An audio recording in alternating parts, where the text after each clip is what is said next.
Would you like to know how a puppet like me came to be? Let me tell you. Watch and listen carefully. In the very beginning, I was made out of wood, so that there would be something to make molds from. It's not that easy to make a model like this, because you have to think all the time that the molds will be made of plaster, and therefore you have to get what you cast into them out. Sure, they can be complicated, but who would work with that? Well, I wouldn't. I need 7 molds: a head, a body, 2 arms, 2 legs, and a tail. This is the ceramic material I'm gonna make. It needs to be mixed properly. The ceramic mass is poured into the molds. It's right up to the edge, no saving. It's left in for a while. It must be neither long nor short. That's why you need an alarm clock.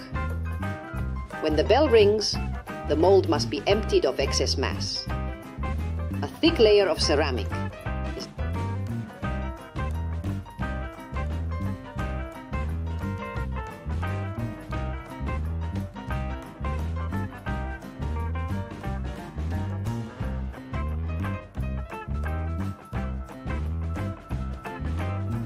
And then there's that wonderful moment when I start to peel myself out into the world.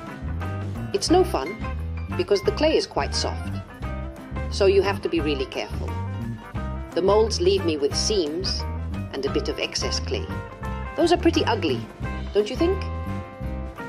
Even if you don't think it's that bad, I don't like it. Kind of like the pimples in the prom picture. So get rid of them.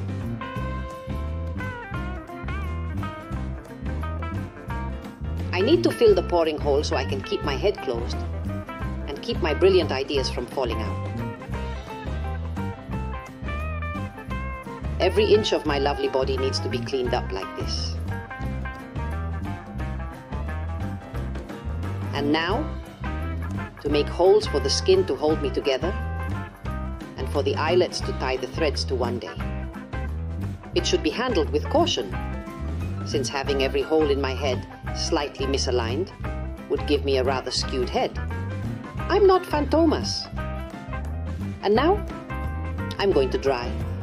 I can't go into the oven wet. That'll take a couple of days.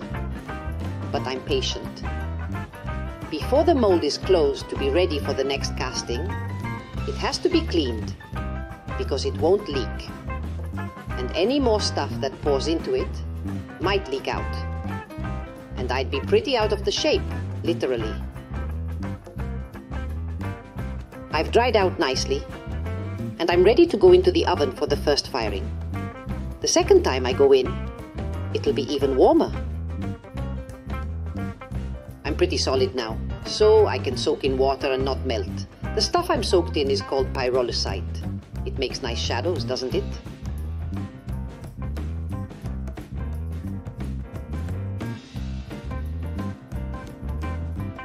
I'm going back in the oven. I'm not a victim, like Hansel in Gingerbread House, to be afraid of that. I know.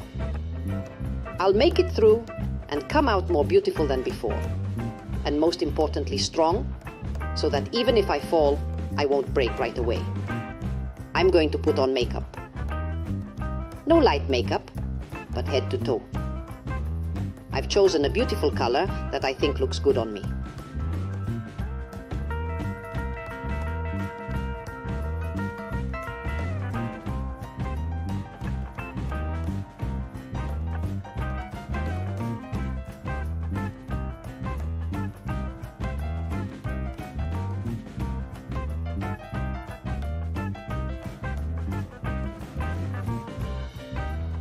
Oh, I'd like a little different color than just the turquoise too.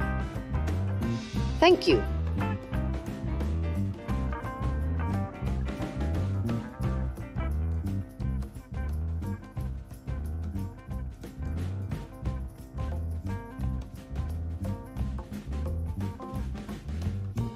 Now for the eyes, so I can finally look at the beautiful world. I really am a bit of fluff. The screw eyes for the strings have to be glued on with good glue, so they don't fall out, and I'm not an invalid who can't move his arms or his head.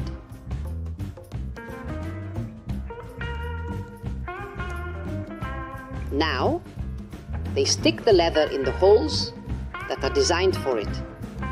Sometimes the holes shrink in the oven so that they have to get a little bigger. Fortunately, there are drills for ceramics. Otherwise, I'd be helpless and without a leg. First, you glue the leather on one side. Then when the glue dries properly, you glue the other part. You can't do it all at once, because the round leather might slip off, and I would have a different length for each arm or leg. I could probably make up for it with my charm, but why bother when it's easier? All I need now is an elegant collar, and I'm complete.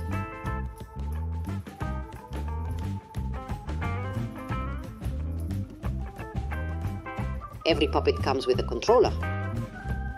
That's got to be done too. No, it won't fall from the sky. Now it's time for the final stage. 7 strings to be tied first at the bottom, then at the top.